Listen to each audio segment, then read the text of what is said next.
আমরা CFAC find out করব। তো সিএফএসি ফাইন্ড আউট করার জন্য আমরা একটা কম্পাউন্ড যদি নিই CO NH3 হোল 6 3+, তো এই CO কোবাল্ট আর এখানে অ্যামোনিয়া স্ট্রংফিল্ড লিগ্যান্ড আছে।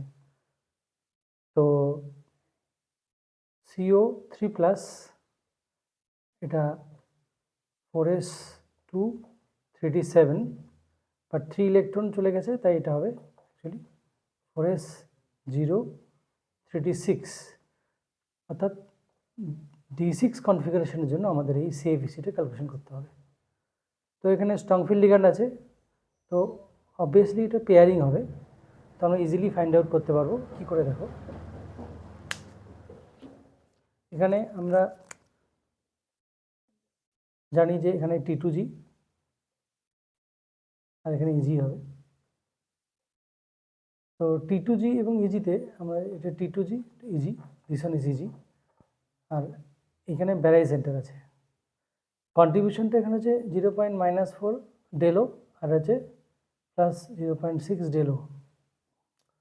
তো D6, তো অল ইলেকট্রন এই T2G দিয়ে থাকবে, EG-তে যাবে না, কেননা স্ট্রংফিল্ড লিগ্যান্ড আছে।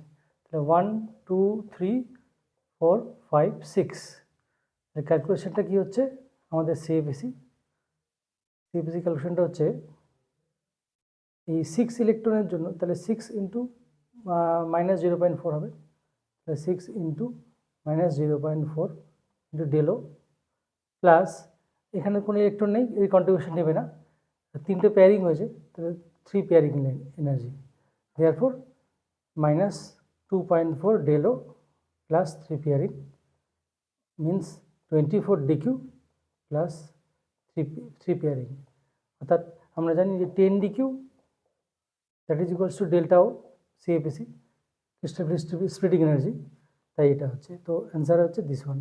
এইভাবে ইজিলি আমরা সিএফএসিটা ক্যালকুলেশন করতে পারবো কন্ট্রিবিউশন দেখে, বাস।